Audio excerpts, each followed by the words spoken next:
Thank you all so much for coming on a weekday. Not easy. Hey, Halima. Old friends. Where's the baby? No baby.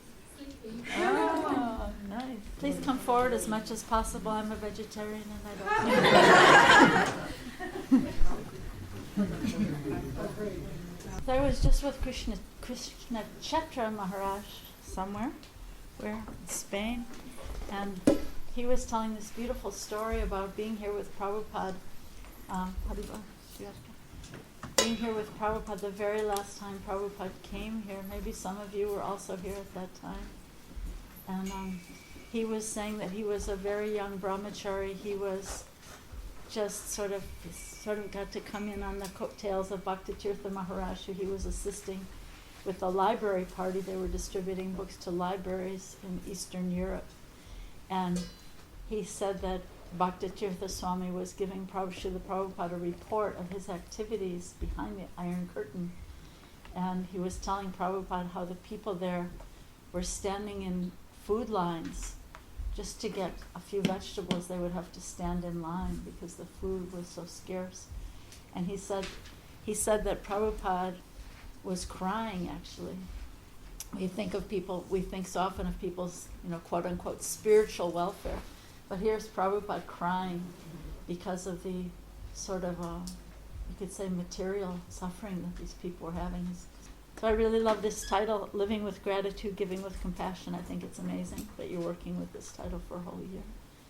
Something very dear. So a little bit about me. I came to Krishna consciousness in San Francisco with the pioneers. I know you're calling them the pioneers, the 7 pioneers, 6 pioneers, and a baby pioneer. So I met them all in San Francisco in 1968, and then I came with them to Montreal, where I was initiated and they received Gayatri initiation. So, and then the first time I met Srila Prabhupada, he saw Saraswati for the first time, and he looked at this. You know how when babies are at that age when they're so new, they don't really have that much personality. So she was like, I think maybe 3 months old, and Prabhupada was pointing and saying, I dreamt of this child last night. And then later he said, yes, this very child. So he must have been having inklings of their future wonderful pastimes. So I was thinking that I actually was brought to Krishna consciousness I was attracted by this, you could say, gratitude, these feelings of reciprocation between Srila Prabhupada and Krishna, between Srila Prabhupada and his disciples, between Srila Prabhupada and everyone. He had so much gratitude and loving reciprocation with everyone he encountered. Maybe you've heard some of those stories. He was seeing Krishna everywhere, in everyone, in everything. And did you ever hear the story about the bug that he was, I think it's in Shruti Kirti Prabhu's book, that there was a little bug crawling on Prabhupada's desk, and Prabhupada rang the bell and called for Shruti Kirti, and he said, take him out, he's hungry. So, just so much compassion, gratitude, so much reciprocation with everyone, every living being. There's a story about Srila Prabhupada on a walk in the U.S., and there was a dripping faucet in someone's yard. It wasn't even the temple property, but they were walking by someone's yard, and there was a faucet that was dripping. And Srila Prabhupada walked in the yard and turned off the faucet because, why should the earth's resources be wasted? So such conscious living with gratitude, right? This is the theme, living with gratitude, giving with compassion. Once a homeless bum brought some toilet tissue into the temple at 26 2nd Avenue and walked through the group of people and put it in the back there. And Prabhupada said he's begun his devotional service. So much reciprocation. So this is really what attracted me to Srila Prabhupada's service. Then, what to speak of Srila Prabhupada's gratitude. We're talking about gratitude first, right? So what about Srila Prabhupada's gratitude to people who decided to dedicate their lives to his service? So here, this is from a letter that Srila Prabhupada wrote to the book distributors in Los Angeles, expressing his gratitude. You are doing so much for fulfilling the desire of my spiritual master, so you are indirectly the representative of my Guru Maharaj. He has been helping me in this matter by sending so many young boys and girls. Otherwise, who would help me in this mission while I came here empty-handed and without any friend? I can only pray to Krishna to take care of you. Otherwise, I cannot repay your sincere service in my mission. So beautiful reciprocation, beautiful gratitude. Of course, when we think of Srila Prabhupada's gifts to us, we think of the 5 main angas of bhakti, sadhu sangha, nama kirtan, bhagavat shravan, to have the association of devotees in our lives, to hear the Srimad Bhagavatam, to have kirtan, to worship the deities, and to be able to live in a holy place, that to make our home like Vrindavan. So these are the precious gifts of Srila Prabhupada. Actually, sometimes it's said that gratitude is a school, a gratitude school. And the degrees that you get in this school are just degrees of aliveness. So if we're not grateful, we're actually kind of dead. We're kind of dead. And I think of bhakti yoga as the yoga of gratitude.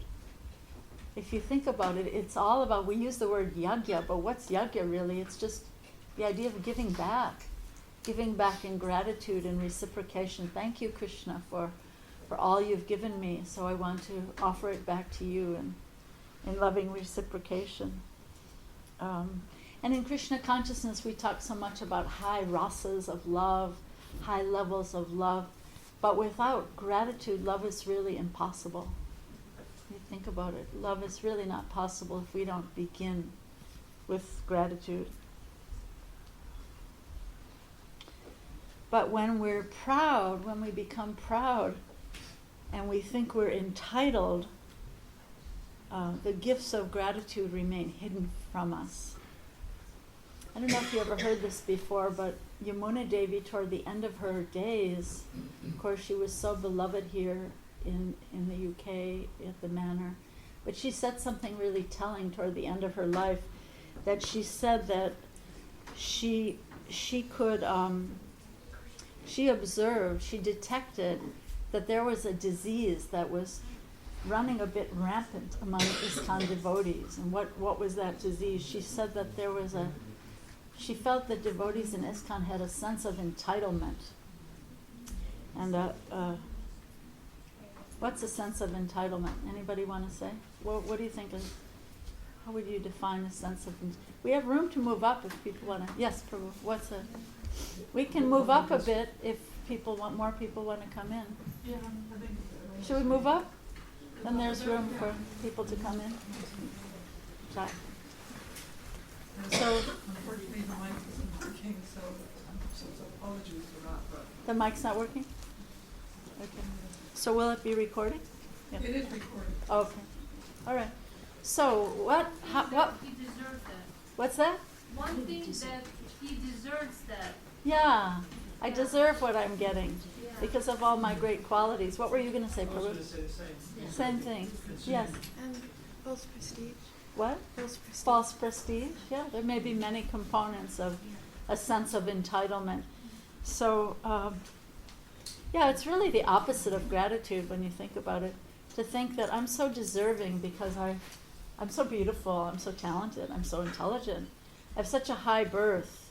I have so much education. Kunti Devi talks about these things in her prayers. Janmaishvarya Shuta Shribir Edamana Madak Puman Naivar Hatya Bidatum Vai Tamakinshana Gocharam. Basically, she's saying that they're like intoxications. You know, if I think, oh, I'm so beautiful, I'm so educated, I have such a high birth, I'm so intelligent, it's almost like we're intoxicated by these things and we're unable to then really chant the holy name with love.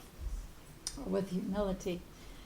So, yeah, it's kind of the opposite of gratitude, and it stops the flow of gratitude. Haribo, welcome, thanks for coming. Stops the flow of gratitude. If we're proud and we think I'm God's gift to the world, or we ISKCON devotees, we're God's gift to the world, and we know so much more than anyone else, and we have so much more to give the world. Of course, we have Prabhupada's gifts, but they're gifts given to us, right? We shouldn't think that they belong to us, and we shouldn't be proud. We can be proud of the gifts we've received, or proud of Prabhupada's wonderful association, but not personally proud. So it's like to be entitled, to have a sense of entitlement. It's like a toxic, cancerous thought that really stops the flow of gratitude. And it's very deadly to our relationships. If you ever try having a relationship with someone who has that worldview or that kind of inflated sense of self, it's very hard to have an honest, authentic relationship with such a person. And maybe that's the reason for some of our problems in the past years, problems relating to people in the world, when we're so inflated about who we are. So just something to keep in mind on this topic of gratitude. So yeah, contrary to popular belief, nobody actually owes me anything. You know, we all came to this world empty-handed. We will leave empty-handed. We try to build an empire of some sort while we're here, you know, maybe with stone and mortar and bricks, or maybe with prestige or whatever, but everything will be taken away at the time of death. So to act with that humility, that everything comes as a gift, and I can try to share those gifts in a sincere way with the people that I meet in my life. I wanted to read you a quote from Srila Bhaktivedanta Saraswati.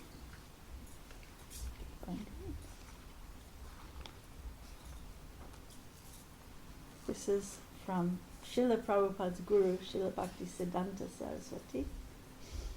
He says, it's a little hard to listen to reading, so try to open your ear holes because it's beautiful. Okay. Bear in mind that we are not the operators of instruments, but merely instruments. We must constantly offer our music at the lotus feet of Sri Guru.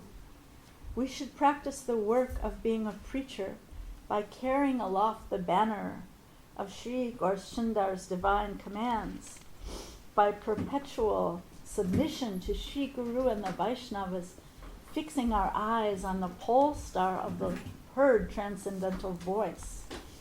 If in that duty, under the guidance of Sri Guru, we are always inspired to discourse about the truth, then no hankering for travel or any veiled form of desire other than the chanting of Harinam will ever strike terror into our hearts.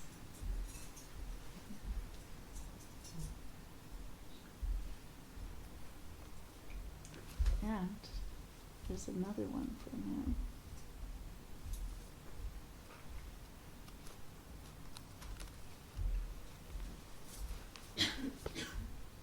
This is another few nice ones from Srila Bhaktivedanta Saraswati. He says, life without love is useless and poor, they say. Appoint me in thy service, O Lord, with love as my pay. And then he says, let me not desire anything but the highest good for my worst enemies. And then 3 final instructions of Srila Bhaktivedanta Saraswati. He says, do not try to be a hero, simply try to be a speck in the hands of the spiritual master. Always take shelter of Harinam and Hari Katha, and beware of disunity. And then one final one from him. I think these are all really on topic on the topic of gratitude. Krishna will be merciful to us, and we shall be blessed with the gift of devotion to his divine feet the very day that we are delivered from the evil desire of seeking advantages and honors from others. So these are the external, you could say, angas of bhakti. We can get so much in the weeds. We've heard of weeds on the devotional, growing next to the devotional creeper. So these are the weeds. You know, if we're thinking, oh, if I do this, I'm going to get a lot of applause or a lot of honor or a lot of prestige, as you mentioned. You know? So nice quotes. So Srila Prabhupada, it's interesting, gratitude is not often a word that we use so much in Krishna consciousness, but if you keep your eye out, you'll start to see it everywhere. You'll really, if you really look for it, you'll see that it's mentioned quite a lot in Srimad Bhagavatam and Srila Prabhupada's writings. So here Srila Prabhupada says, this is quoting from Srila Prabhupada's purport to the first canto, 16th chapter, verse 26 through 30. Srila Prabhupada says, only fools, so strong language, only fools, that's us, right? He says, only fools are ungrateful to their benefactors. And then about Krishna's gratitude, he says, the Lord, however, does not require benefit from anyone besides himself, because he is full in himself. Still he feels benefited by the unalloyed services of his devotees. The Lord feels grateful to his devotees for such unsophisticated, unconditional service and tries to reciprocate it by rendering service, although the devotee also has no such desire in his heart. So yeah, Prabhupada uses the word unsophisticated in an interesting way.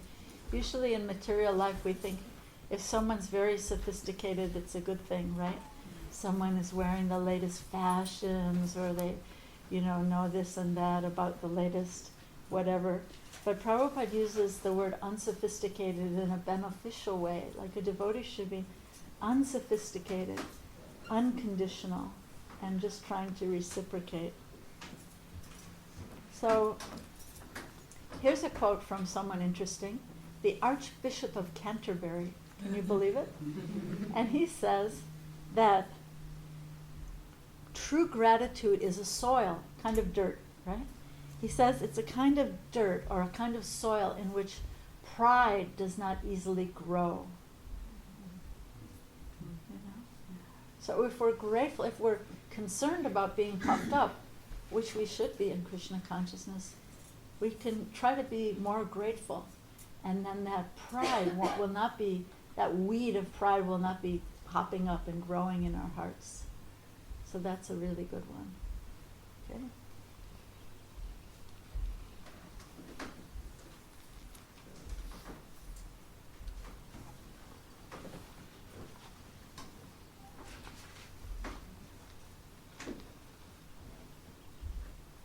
Here's a good one. Gratitude is a discipline. Okay, open your ear holes again, please. Gratitude is a discipline that involves a conscious choice. I can choose to be grateful, even when my emotions and feelings are still steeped in hurt and resentment. It is amazing how many occasions present themselves in which I can choose gratitude instead of a complaint.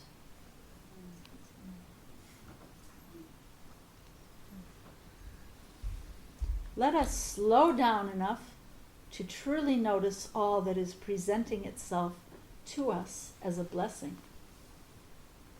Sometimes we miss things because we're just charging around so fast, right?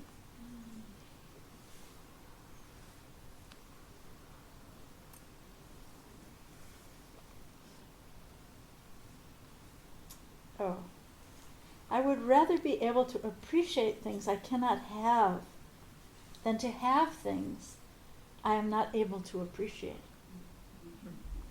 Don't you like that one? I mean, the whole world is trying to acquire a bigger and more expensive car, a bigger and better house, a bigger everything, more. This is the illusion of this world. But wouldn't it be better to be able to appreciate things that we don't have, their beauty, how they're all gifts from Krishna, than to have a million things that we can't appreciate? There's a story about Socrates that he was very frugal. He didn't spend much money. but he used to like to go to the bazaar and look around. And so his students asked him, Guru Maharaj, you don't buy much. Why do you like to come to the bazaar? And he said, because I really like to see all the things I don't need. It's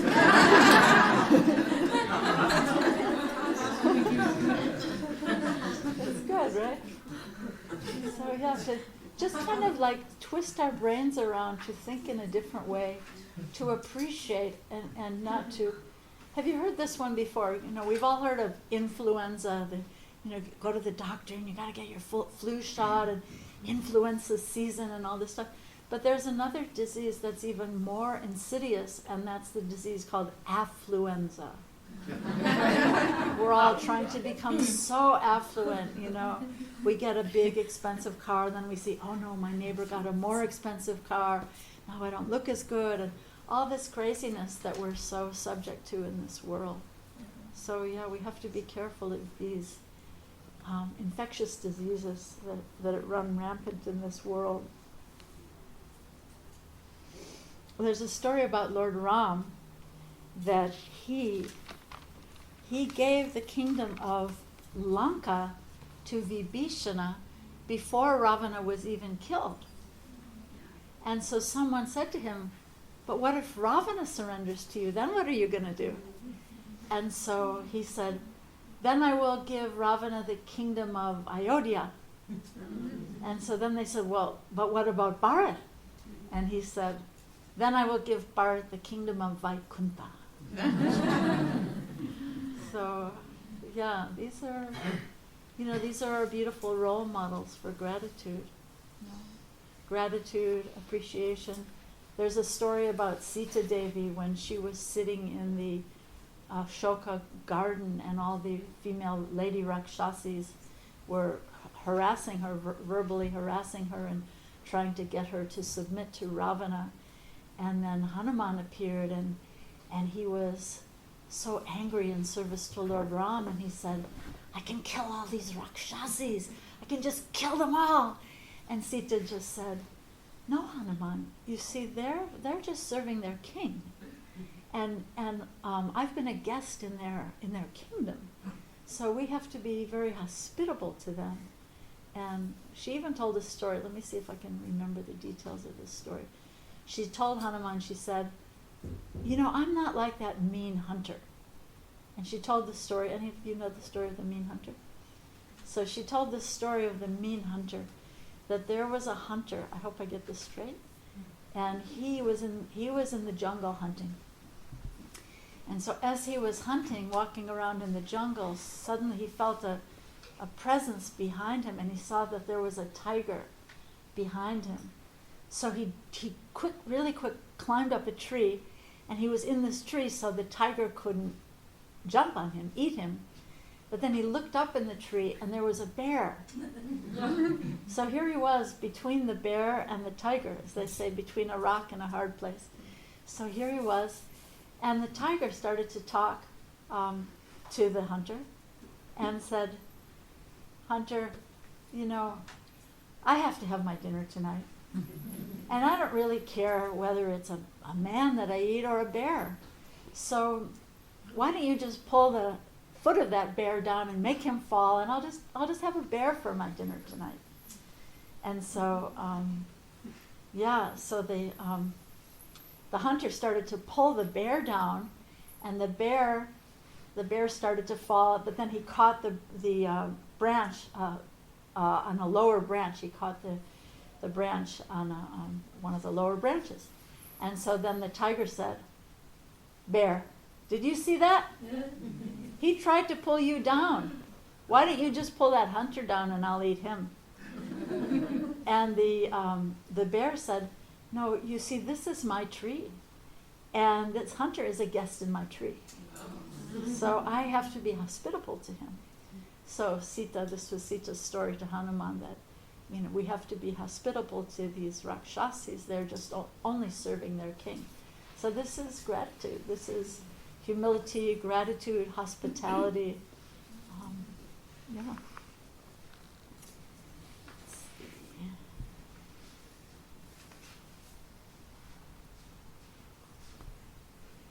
we have to turn to each person as the most sacred person on earth, to each moment as the most sacred moment on earth that has ever been given to us.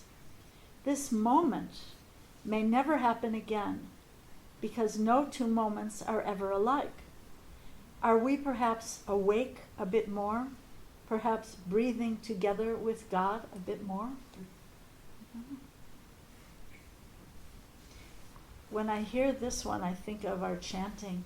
Imagine if we were chanting the holy name as though this is the first mantra I've ever chanted. This is the first Hare I've ever chanted, the first Krishna I've ever spoken.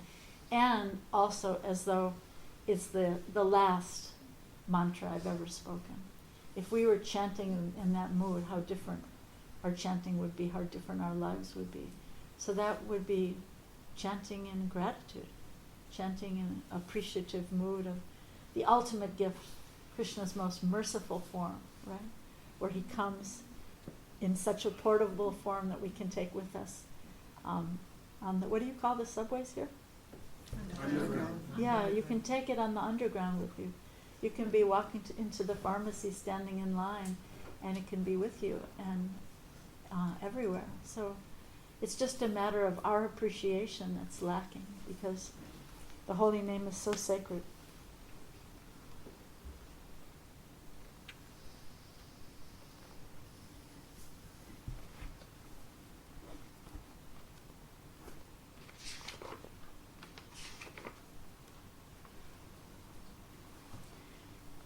This, being human, is a guest house.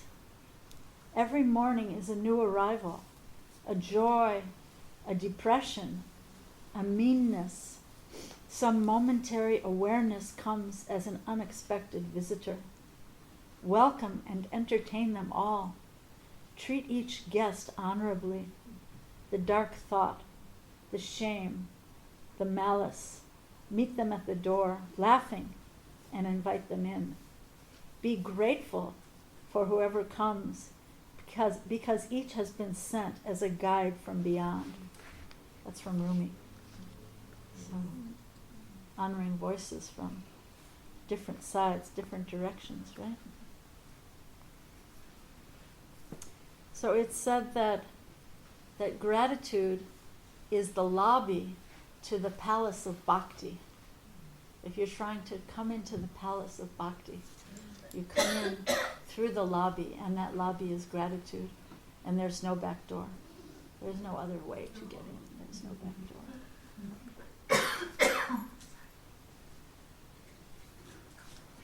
In his second book, The Journey Within,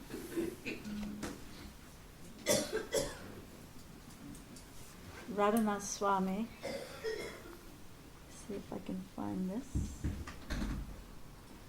Radhanath Swami gives a definition of bhakti that I think is very interesting.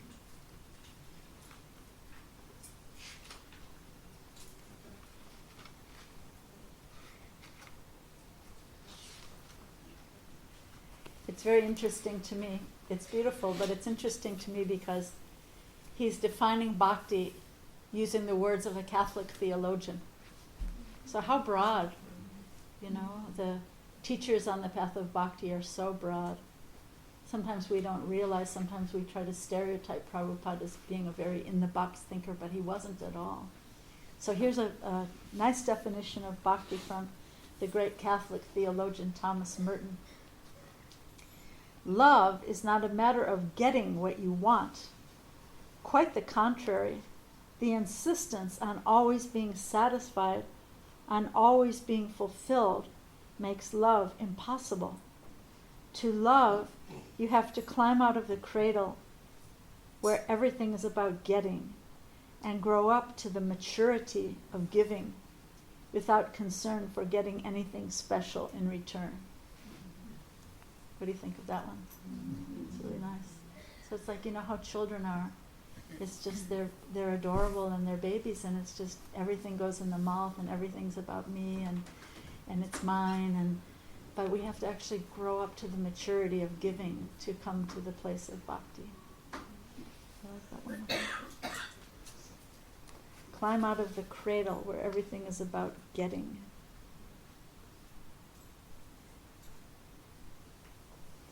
So Devaki was mentioning this morning, we were talking, and she was mentioning the idea that we should also be grateful to ourselves. We should be grateful to our own sincere endeavor to practice Krishna consciousness. Sometimes we forget that one. Sometimes we are comparing ourselves. Oh, she cooks so much better than I do, and he chants so much better than I do, and you know, she's so much, I'm so fat, and she's so pretty, and it goes on and on and on. So it's said that comparison is the thief of joy. Comparison is the thief of joy. But we should be grateful to our own sincere endeavors to practice Krishna consciousness. Be friendly to yourself. And be gentle in your disappointments. Right? And comparison is the thief of joy. Honor your tiny offerings to Krishna. Mother Teresa said that she and her sisters considered that all the work, all the charitable work they were doing in Calcutta, she said, we consider our work to be tiny drops in the ocean. It's tiny drops in the ocean. But then she said something very telling. She said, but without our tiny drops, the ocean would be that much less. So I think that's a beautiful way to think. That, you know, that maybe what I'm doing is like that little bird who's just trying to like drink the ocean, and that big Garuda comes. Maybe if we think like that, that my endeavors, bless you, my endeavors are so tiny, but yet the ocean would be that much less without my one mantra that I'm chanting, or one offering that I'm cooking, or one little book that I'm distributing. So I wanted to mention to you that I personally am on a treasure hunt in my life, looking for quotes about gratitude. Maybe you've noticed, I write them down. But it's an interesting treasure hunt, and I invite you to join me, because you'll find them everywhere in Srimad Bhagavatam, everywhere in Prabhupada's writings, and just plain everywhere. And they're very inspiring, because it's kind of like a different switch that we can, different place we can see, from which we can see the world, from which we can act. And they create sanskars in our brain that maybe I could also think like this, instead of thinking like I'm God's gift to the world and everyone should worship me and everyone should be chanting my name, etc., etc. So, yeah, it's powerful. So yeah, I invite you to join me. And here's one that I liked. Gratitude is the capacity to stare doubt, loss, chaos, and despair right in the eye and say, I am still here. You know, just to show up. You know, sometimes we show up and we're not completely all together, like, but just to show up is so nice. And Krishna notices, wow, she showed up, or he showed up. You know, maybe not all together, put together, but just showed up. Mm-hmm. The French philosopher Voltaire said that if we appreciate the good qualities in others, those qualities become our own.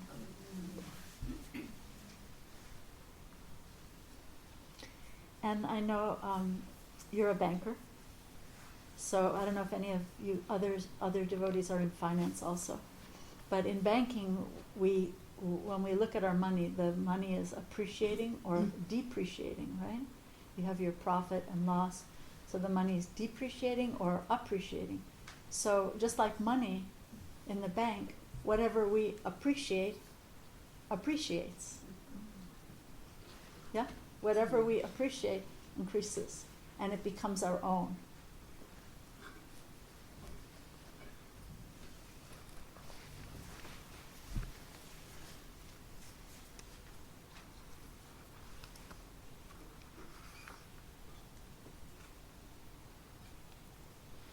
There is not room in the same heart for both gratefulness and alienation. When you are grateful, you know that you belong to a network of give and take, and you say yes to that belonging. This yes is the essence of love.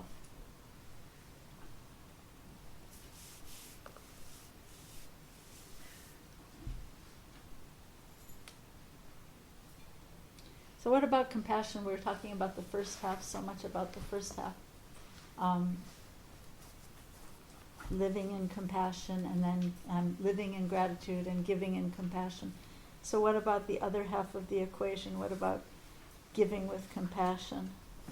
I heard a story once from someone who'd come from the manor that a father here had a little daughter who died, and the devotees were coming to give him solace and trying to preach to him, telling him, oh, she was not her body, and trying to preach to him in different ways. Their intentions were good, but he was feeling that they were really trying to satisfy their own needs to preach, rather than giving him solace or caring about him. So we have to be so careful about that when we think we're giving compassion, giving mercy. Are we really caring about the other person? Or are we just really thinking about ourselves? There's a word that was mentioned in the Bhagavatam verse this morning. Siddha Lalisa was giving a beautiful class, and in the Sanskrit there's this word anukampa, which we understand to mean compassion or love, a type of love. But it's in the Sanskrit, it means empathy, actually. But even more, in the Sanskrit, I heard this from one of our ISKCON scholars just the other day.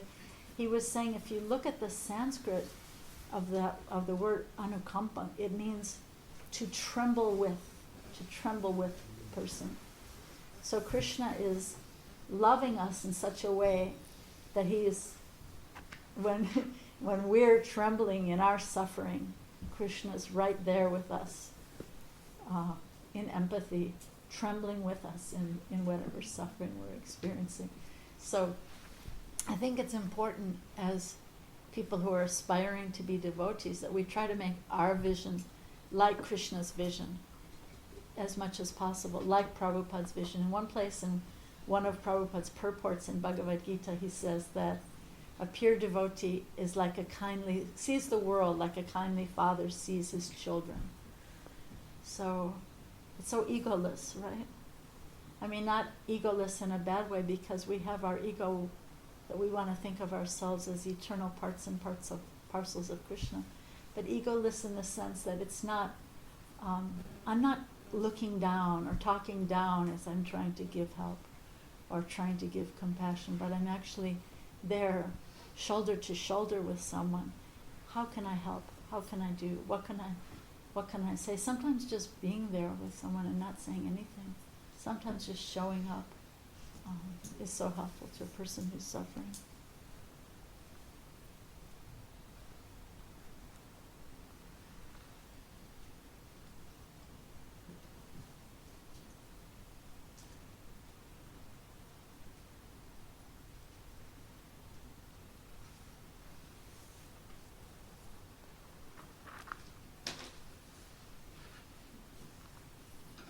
Compassion becomes real when we recognize our shared humanity. Usually we like to objectify people, but when we see that we share the same nature, the earth shares our nature, the animals share our nature, the trees and the grass shares our nature. There's a pyramid of power in our world where human beings think that they're at the top. And then all the animals and the trees and the aquatics and all living beings are down, right? The earth is at the bottom, and sometimes we hear the word stewardship, but it's often misunderstood and misused, that we will, out of our compassionate hearts, we will steward the earth. But Lord Chaitanya has actually inverted that pyramid and put the grass and the trees and all living beings at the top. And on the path of bhakti, we have to consider that we're at the bottom as servants of the servant of the servant. And how can I serve? How can I serve the earth? How can I serve the animals? How can I serve the trees? How can I emulate the grass and the trees and their forbearance and tolerance? So it becomes victory. Instead of that, becomes this victory. Victory for everyone when we can be the servant of the servant of the servant. Yeah.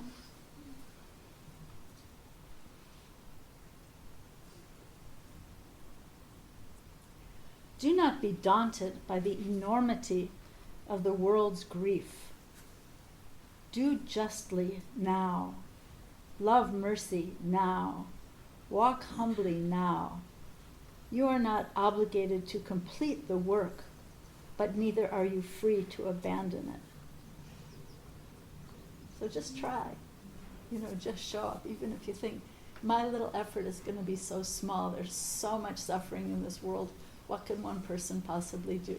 But just to show up can be so monumental in even one person's life. Just to show up.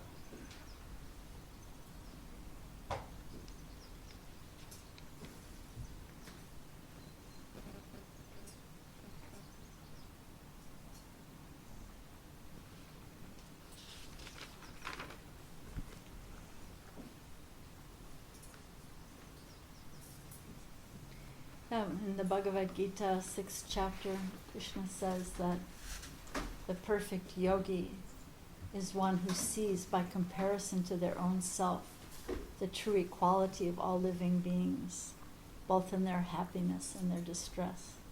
Isn't that such a beautiful image of compassion? To not objectify. I remember hearing this story once that there was a factory owner, a very, very wealthy factory owner, and he was walking with his daughter through his factory, and this little daughter was feeling so compassionate for the suffering of the workers who were working in this terrible factory. And she was really, it was disturbing her. And her father said, "Don't worry, dear, they don't really feel the pain the way you and I do." So this is what we tend to do. We tend to objectify. We tend to objectify the suffering of others, objectify the suffering of animals, objectify and not really tremble with, right? In this anukampan sense, right? There's a story that I wanted to share with you. I hope you don't mind that I'm so eclectic and share so many sources. But I find it enriching. So there was a rabbi, and he asked his students, how can we determine the hour of dawn when the night ends and the day begins? What would you say? How can we determine the hour of dawn when the night ends and the day begins? So one of his students said, well, when from a distance you can distinguish between a dog and a sheep.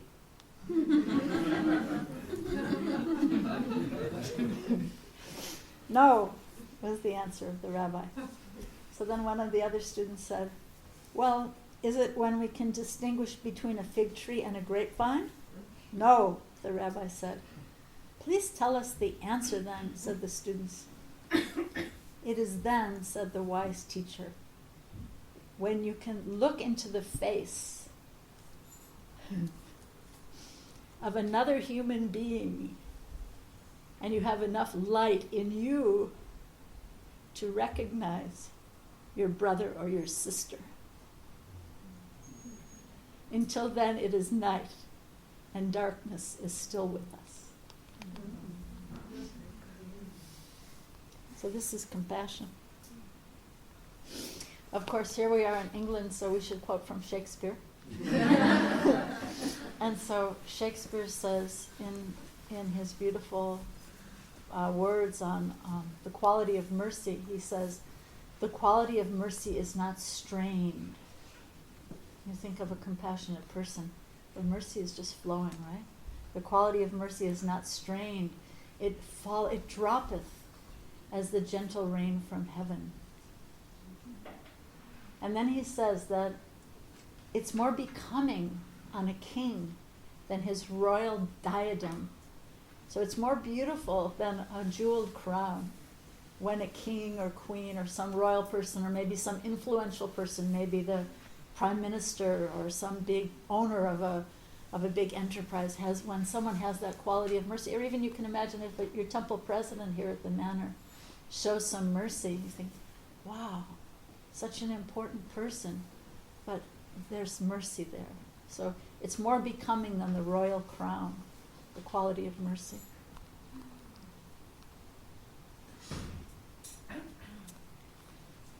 So I wanted to conclude with 4 principles of community building that were taught by the great Bhaktivedanta Swami. And I don't know if any of you have heard these before, but I think they're very important. Principles of compassion. So we're talking about living with gratitude and giving with compassion. These are good. I hope you can remember them and share them. They're very, very good. First of all, treat everyone as if the success of your spiritual life depends on the quality of your interactions with them. So just imagine Krishna's watching you, and he's listening to how you're talking to this new bhaktin or new bhakta or some guest who's never been here before. In fact, Prabhupada said that everyone who comes to the temple is Krishna's special guest, and they should be treated like that. So just imagine if Krishna's watching you, and the whole success of your spiritual life is going to depend on how you talk to this brand new person, or old person, or whatever, right? That's the first one. Here's the second one. Reflect on the person you love the most and aspire to treat everyone with that same quality of love. That's really good, huh? So maybe it's your Guru Maharaj, maybe it's your baby, maybe it's someone. But just imagine if we all treated everyone with that same quality of love. You know, when your Guru Maharaj is coming to the temple, everyone's running around, get the garland, is the prasadam ready? You know, maybe some rooms have been painted, and there's new this and new that. Everyone's, but just imagine if we treated everyone like that. What a different world it would be. That's the second one. Okay. Third one. View all conflicts as your own fault first, and as a chance for growth, a chance to clarify perceptions, and to create synergy. So this doesn't mean that we should accept abuse, verbal abuse, or we have problems sometimes in our temples, domestic abuse, different kinds of child abuse. There have been so many problems. So it doesn't mean that we should become victimized or victims of abuse, but try to see, maybe we had this argument, maybe there was something I said or something I did that contributed. And if you feel a tension in your relationship, you can be proactive like that. And you can always go up to the person that you think that there's been some altercation with, and you can say, I just feel like maybe something I said was, was there something that I said that was disturbing? And usually devotees are so merciful, and they'll say, no, but just that gesture of, is there anything I can do? There was a woman mystic during the time of World War II. Her name was Simone Weil. She was living in France. And she said the only real authentic question to ask another person is, what are you going through? So just to be so sensitive, so compassionate to the other people in your life, devotees, non-devotees, your mom, the postman, postwoman, whoever, and just, to just be so present. What are you going through? Is there anything I can do? Or, was there something I said that may have been disturbing? Especially, we tend to kind of not intentionally, I mean, abuse is a strong word, but we tend to kind of take for granted. Familiarity breeds contempt with the people who we were married to, or our kids, or, you know, maybe we're really nice to the devotees in the temple, but we're really mean to our husbands or our wives or something like that. So to try to care more carefully. Yeah. I have some nice quotes here from Bhaktivedanta about marriage too that maybe I could read. But yeah, so that's the third one. Clarify perceptions, an opportunity for growth and an opportunity to create synergy. And then the fourth one, he says, realize that the people in your present environment may be those with whom you'll live out your life and be with you at the time of death. So look around the room, you know. These are the people. These are your friends who are, you know, going to be there to help you remember Krishna at the time of death. You know, maybe you've already had opportunities to help someone with that transition, but, you know, if we're kind of dumping on people or kind of mean or kind of neglectful in our relationships, then it's not the best thing, right? So these are some, what's that? Sure, the fourth one. Realize that the people in your present environment may be those with whom you'll live out your life and be with you at the time of death. So what was the first one? Anybody remember the first one? The interaction. Spiritual life depends on. Yeah, that the quality of the your interaction, that your spiritual life depends on the quality of your interaction with them. Just as though Krishna's watching, because actually he is. You know? What was the second one? Reflect on the person you love the most and aspire to treat everyone with that same quality of love. You know, sometimes we're just tripping over each other to serve the senior devotees, but then, you know, the person who just walked in is getting trampled or not even noticed, right? So the senior devotees, they can handle it, don't worry. Better take care of that brand new person. What was it, the third one?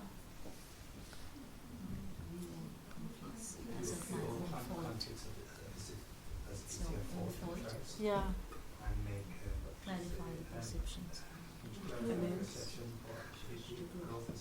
Yeah, opportunity for growth to clarify perceptions and create synergy. I would say that my husband, he's the Minister of Communications, and he's really good at this. He's always, you know, just sort of checking in. I mean, as, you know, as a marriage partner, he's always checking in. Was there anything? Are you upset about anything? Or was there something I said?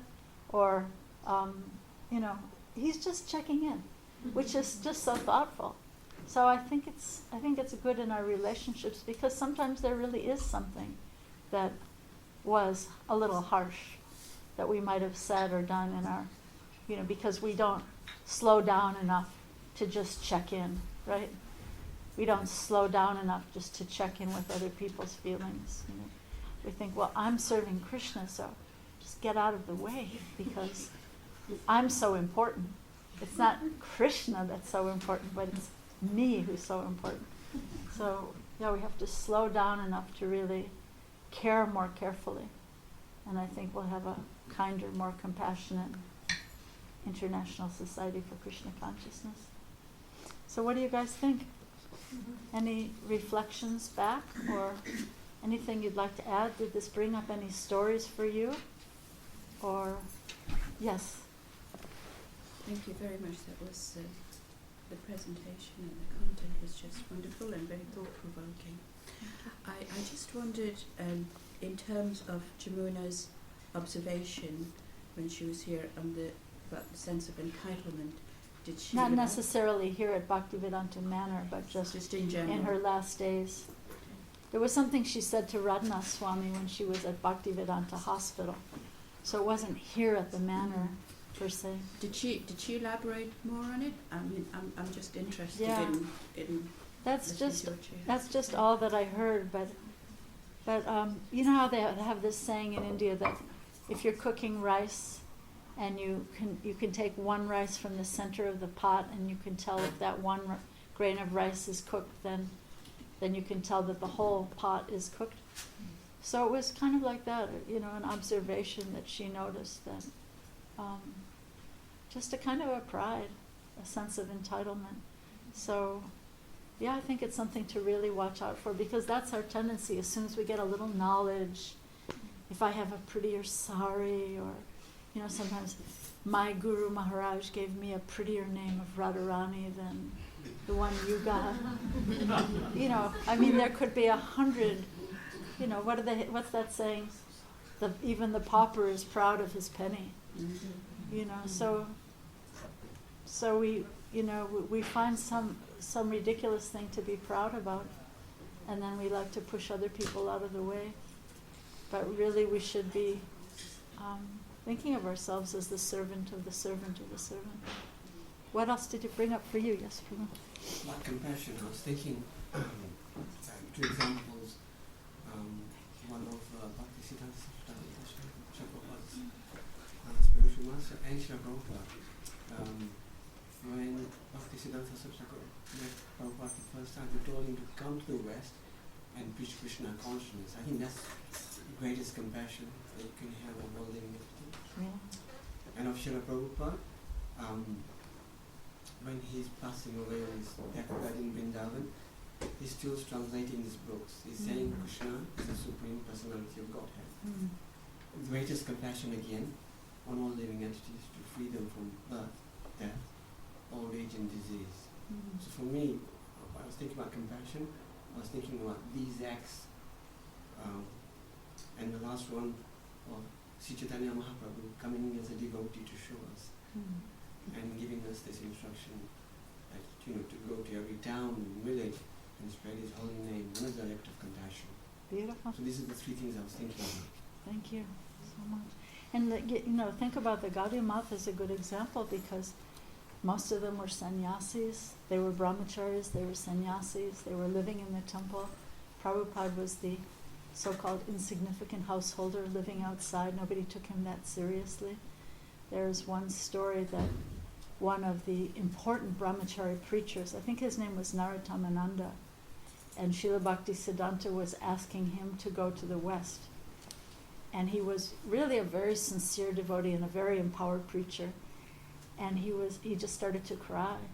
And he was saying, Guru Maharaj, please, don't make me go there, because I know I'll fall down. I know that I will fall down, so don't make me do that. And Srila Bhaktisiddhanta Saraswati, it was a room conversation. Srila Bhaktisiddhanta Saraswati was saying, that's all right, don't worry. And then he said, I will go. And everyone's like, huh? Especially this young man who told this story. He was like, who? And then, you know, here's this insignificant householder, Abai Babu, sitting at the back. And Srila Bhaktisiddhanta says, don't worry, Abai will go. So you know, this is a great example of pride also. There's a similar story that Srila Bhaktisiddhanta was up on his terrace, if you've ever been to Chaitanya Math in Mayapur, and he was speaking about, this is the order of my father, my mother has ordered me to fulfill this desire of my father, Srila Bhaktivinoda Thakur, to have my disciples go to the West. And I know some of my disciples will go to the West. And he was looking right at Prabhupada, who was sitting, you know, down in the crowd. But this one man who was, I forget his name, but he was sitting right in front of our Prabhupada. And he thought Srila Bhaktisiddhanta was like, was looking at him, was like, wow. And then he realized that Srila Bhaktisiddhanta Saraswati was focusing right on this Abai Babu, who was sitting just behind him. You know? And yeah, I think humility and gratitude are so linked together. Humility and gratitude are so linked. There's another story that comes to mind of Prabhupada. I mean, when Prabhupada was living in Vrindavan, he was considered one of the most erudite scholars in Vrindavan. All the important gurus and teachers and learned people were coming to visit him at Radha Damodar Temple. And there's this one story that maybe you've heard, that there was one Babaji named Hridayananda Das Babaji who was living next door to the Radha Damodar Temple. And at night he would hear crying, someone crying. And he would just, who's crying? But he would fall back asleep. And then one night, it was the full moon night, and it was very bright, and so he thought he'd climb up on the roof of the ashram where he was living and look down and see if he could see who was crying. And so he looked down into the courtyard of Radha Damodar Temple, and he saw this most esteemed Abhay Charanaravinda. And he was sweeping in the dead of night where no one would see, not to make a show, but just sweeping, and he was calling out, "Hey Gurudev, hey Rup, hey Sanatan, please give me your mercy. Without your mercy, I cannot spread your mission." So much to learn. What else? Any other thoughts, reflections? Yes? You were mentioning about appreciating. When you appreciate, you also gain. And then you quoted Shakespeare, and in that quote, he adds that this quality of mercy is twice blessed. Right. Right? It blesses the one who gives and the one who takes. Beautiful. Thank you so much. The quality of mercy is not strained. It droppeth as the gentle rain from heaven. It is twice blessed. It blesses the one who gives and the one who receives. So Everyone becomes everyone's blessed. being, by appreciation, everyone's gaining. Everyone's gaining. Whereas by this miserly entitlement, we all become impoverished. Right? We all become impoverished. It's mine. Yes, Prabhu. Hare Krishna. Just Watch the focusing on this- painting. I hope the yes, I'm painting not isn't going to waiting fall. on it. Trying to squeeze in here. Maybe you Sorry, can was it too straighten big? it. Yeah, there you go. Too fat. Just thinking about this term gratitude. Myself and my wife, we've set up a charity locally called Gratitude, Wow. and it's pretty well just based on this quality of gratitude. And what we find is, along with gratitude, not only is it wonderfully healing, but there's a real sense of abundance Wow. that comes along with gratitude. So it's pretty well just focused on that. It's the only thing we really have, you know. We're working with a group of people in a local town. I think we're probably the only vegetarians amongst the whole group, but everybody's focused in on this idea of gratitude. And through this, now I think about 40% of all the boga that comes into the temple now actually comes through this charity. It's just by sort of focusing on that and trying to live by that, you know. It's so beautiful. It's just generating so much. And it just vibrates and just Yeah, it sort of ripples out ripples out. into society. And, you know, devotees got so much. I think if we can just add that, Yeah.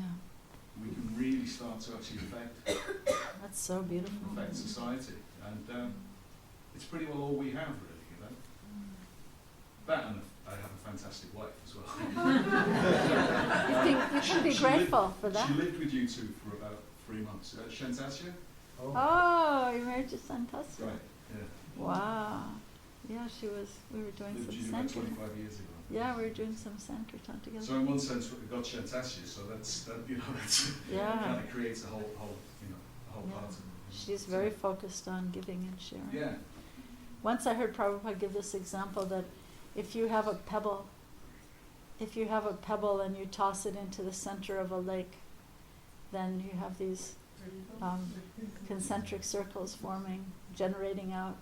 So he said if you have Krishna in the center, then you can have, charity, you can have humanity, you can have so many, you can have environmentalism, you can have so many other things generating out harmoniously from that center.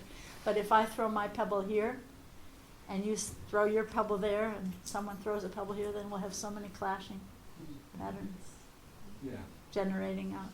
But if we're focused on that true center, then we can have that harmonious Yes, it's got to have the yoga, hasn't it? Otherwise, you know, it just becomes punya instead of yagya. Yeah. So we're constantly trying to steer people towards the spiritual center. That's beautiful. There's actually a yoga studio in Princeton, New Jersey called Gratitude Yoga, and they give their profits to social action causes. It's a beautiful name. Yeah, someone had their hand up over here. Someone had There was something. a TED talk on that. Yeah? There was a TED talk. Nice. What else? Any other thoughts, reflections?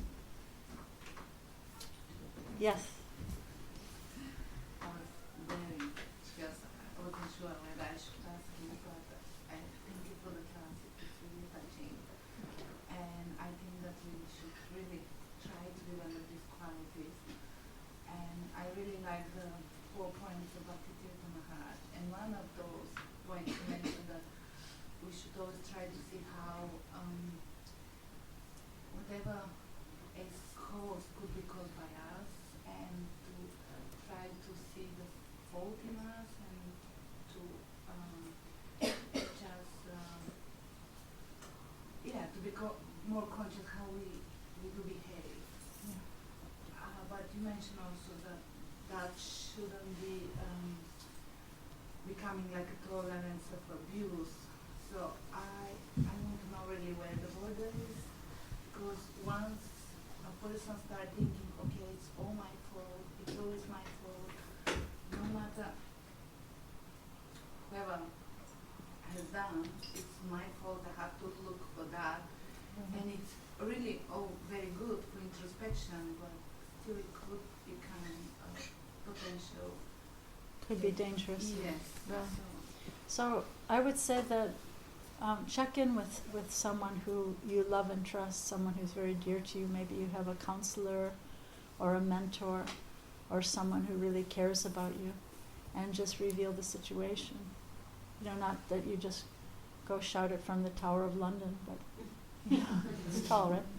The clock, Big Ben. But, speak with someone that you trust and say, this is the situation. My husband's beating me every night, but actually he's such a good person, and he really means well, and I know it's probably my fault. It's probably something I said. You know what I mean? Just check in with someone who actually really cares about you, and I think that's a good bit of advice. Because sometimes when someone is in fact in a situation of abuse, they do blame themselves. Something I said, he's really such a good person, she's really a good person, but I know I always cause a problem. I just want to mention my husband is wonderful, never beats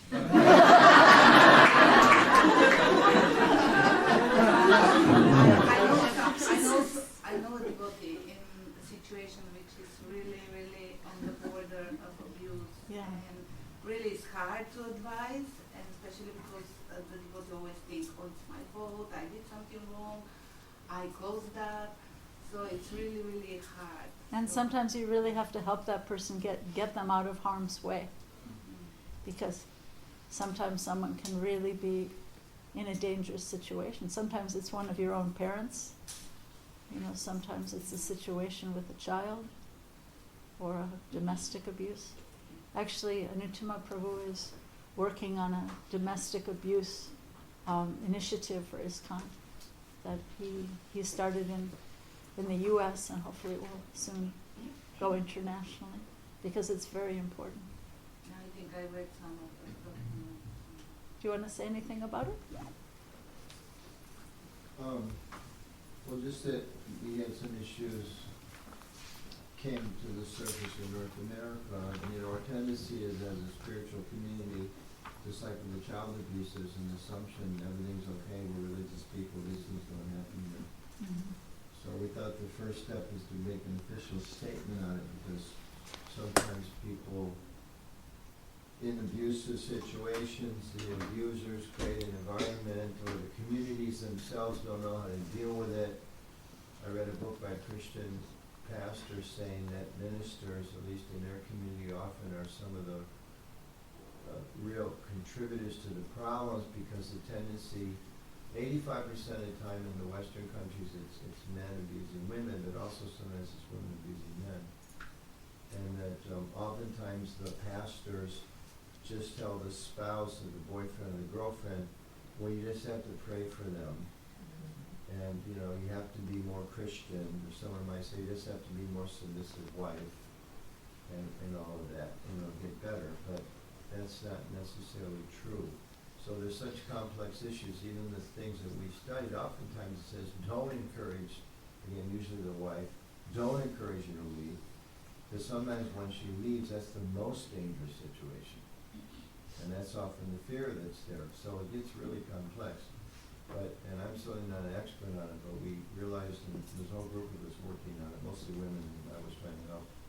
One of the things that we realized is the first thing is to at least educate our communities, so people don't think this is a normal thing, or there's something that should be tolerated or not talked about.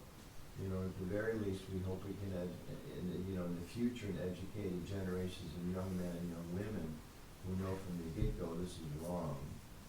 And in part to educate young women, if you see any signs of this, do not get into any kind of relationship with a guy that has those problems. And oftentimes, you know, the experts say, sadly, oftentimes you can't fix it within a particular relationship. Oftentimes it has to end in divorce. The woman's got to get into a better situation. And in those cases, sometimes I have at least one personal friend who was abusive in a marriage, physically, violently abusive in a marriage, and then the wife divorced him, and he got counseling. He realized he had a serious problem. Anger management, right? Yeah, and other things. Because he got a new relationship with new rules, he was able, then that, you know, in the new marriage, there's been no problems for 20 years. He's a great husband. But in that particular relationship, the patterns were too deep, and it couldn't stay together, which of course complicates things, because in our communities we frown on divorce, which we should. But, you know, frown on divorce when it's a healthy relationship and not when there's abuse. So it's very complex, and we just want to at least start with a statement and some general information and resources. It's not right. We totally look down on any kind of physical, emotional abuse. So that statement is there. And that also, you know, here's a bunch of resources to get help. So Sometimes, I'm sure in the UK you can take a very similar thing we can share with devotees here. if anyone is interested in starting a domestic abuse initiative in this community, then, you know, this would be an additional place where it could be. Yeah. May I ask a question, Anuja? I can understand relationship problems in a general kind of way in the wider society. In terms of ISKCON, it's compounded by the philosophy. So, in your initiative, are you addressing specific points that come up? I would say, generally, from the men, to justify certain behaviors. Can you read that quote from Srila Bhaktivedanta? Yeah, I'm just about to. I'm going to read it Yeah, right and I now. would just say it's not compounded by a philosophy, it's compounded by a converted interpretation of our philosophy. Also, we hear sometimes if there's ever a difficulty in a relationship, it's always the woman's fault, Yeah. Except that- in my family. except in your family.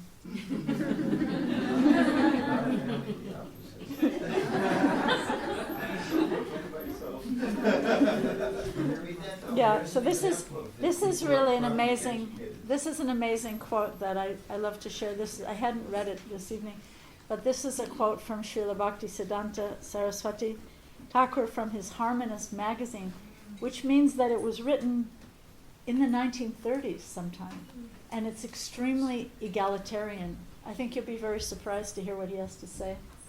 I know some people in ISKCON consider egalitarian a bad word. I don't. So listen to what he has to say about Grihastha Ashram. It's a little bit long, so if you could again open your ear holes and try to hear it. Okay, he says, the cardinal principle of Grihastha Ashram is that no one may be the owner of any property or service of another. Everyone is only a servant whose activities are ever in the service of the Lord. Similarly, the sole object of everyone's service as the only master, only friend, only son, and only consort is Krishna. Marrying and giving in marriage do not give rise to any rights of a master, either to the husband or to the wife. Men and women are joined in wedlock for the purpose of serving each other in the performance of the joint service of Krishna. The wife is not an object of enjoyment of the husband, nor vice versa. They do not marry for gratifying their sexual appetites.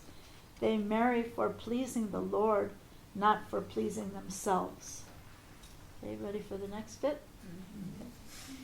They choose for their partners only such persons who serve God better than themselves. They offer themselves to be accepted by their partners for the favor of being allowed to share in their superior service of Hari. Neither the husband nor the wife should claim the services of his or her partner on their own account. Both of them are only to offer their services if and when their partner is pleased to permit them to share their service of Hari. None of them can force their partners to serve them. There's a little bit more. Can you handle a little bit more? It's good, huh? Okay. This system of household discipline has its roots in the joint worship of the household deity by all members of the household. If we all come and gather and worship Radha Gokulananda, how healing that is, right? And here, this is the last paragraph.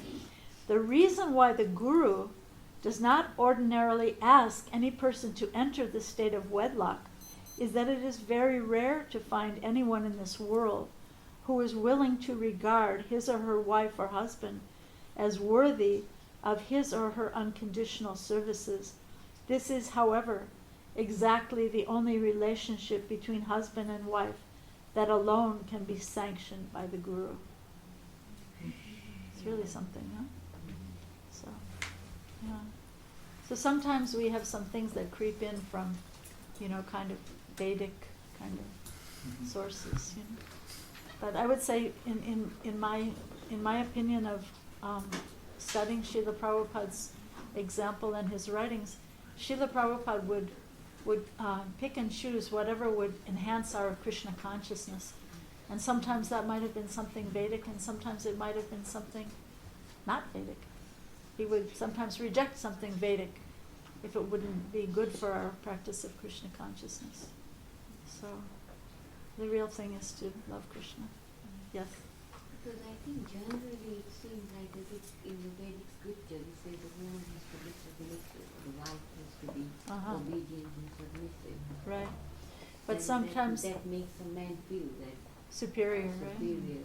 But there's in an authentic relationship there's a mutual submission, which doesn't mean that someone is someone's slave, but there's a mutual submission, which I was calling checking in. I was telling you weren't in the room, but I was saying how you're very good at this checking in. Like, are you okay? Is there anything I've said or done? Just that it's like a mutual, it's like a dynamic authenticity. So I think that's a healthy relationship. And a relationship is a living thing like a plant. You have to feed a relationship. You have to express your feelings and your appreciation. Sometimes we can appreciate everyone, but we won't appreciate our own wife or husband or kids. Yes.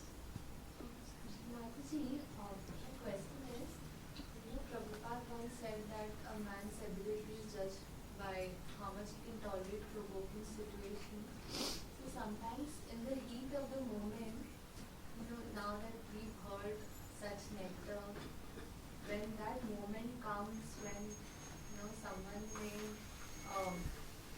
not judge us correctly or form a judgment or say something mean or rude, we don't usually think in this way. When the bad dog comes out and then we feel so ashamed. You said the bad dog? Yeah. The bad dog comes out, yeah. And then we think that, oh my God, now I'm practicing hearing and chanting and I hear so much philosophy, but it's not translating in practice. So is my practice wrong, or is it past conditioning, or is it the other person's fault? How do we analyze?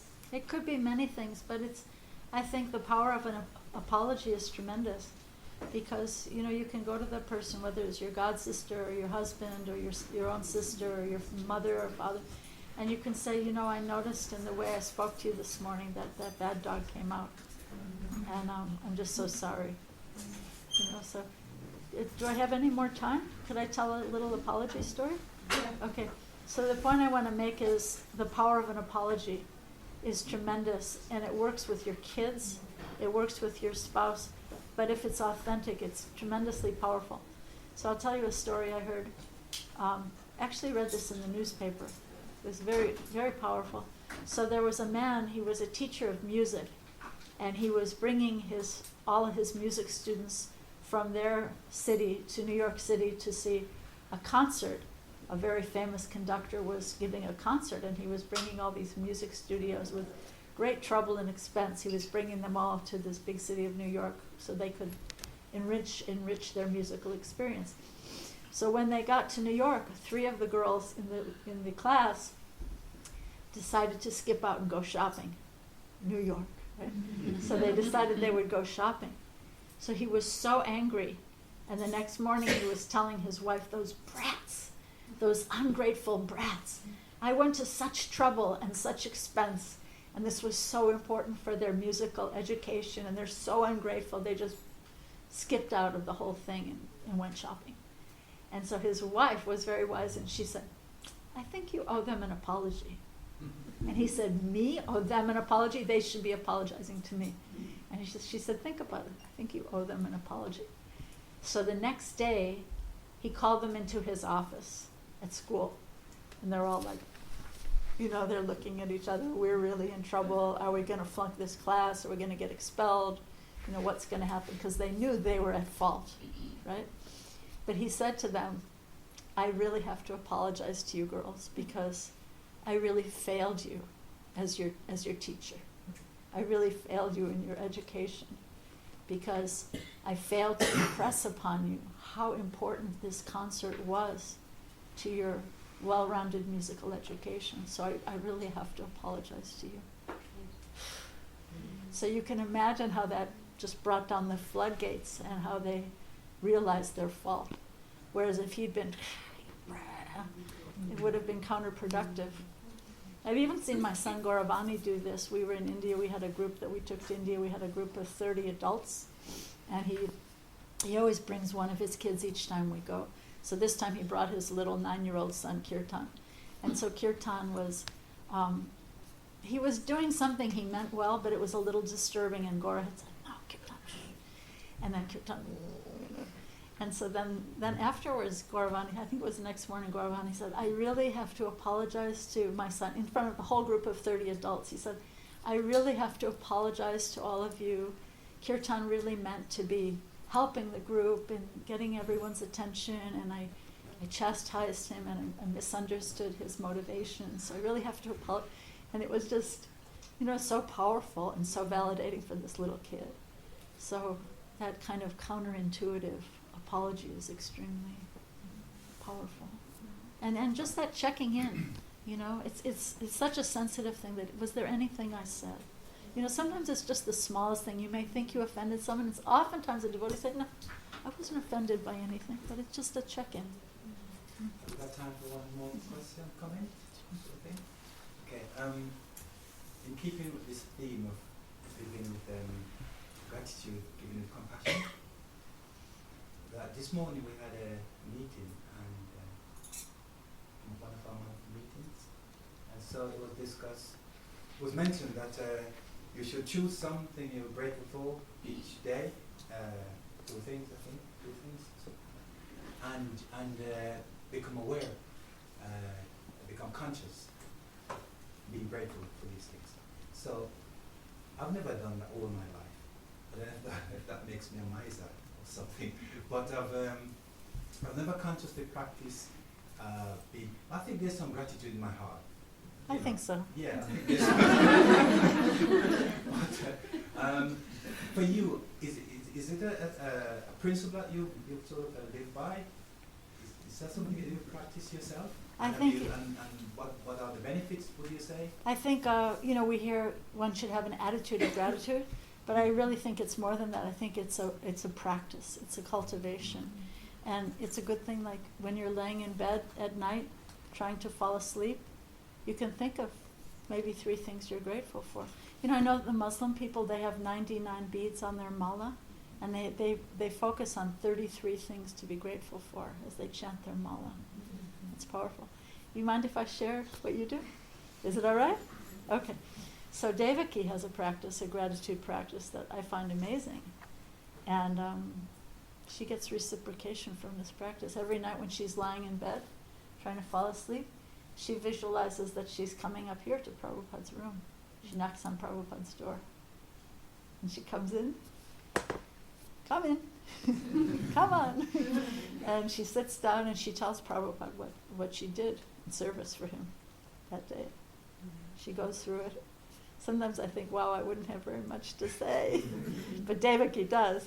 And so she tells him what she did. And sometimes he says something. And then the next day, she told me that the next day she wakes up actually with more ideas of how to do it better. She actually wakes up with the reciprocation of how to do it better in her mind when she wakes up the next day. So that's powerful. So I think it's bhakti. It's so personal. So yeah, I think it's meant to be a practice, not just an attitude. But I think you are a very grateful person. You're very kind. Trying to be. Good. So thank you all so much for coming. I'm sure we're over time, but it's really nice to be with all of you in this sacred Prabhupada's room. Prabhupada's dear beloved Bhaktivedanta Manor.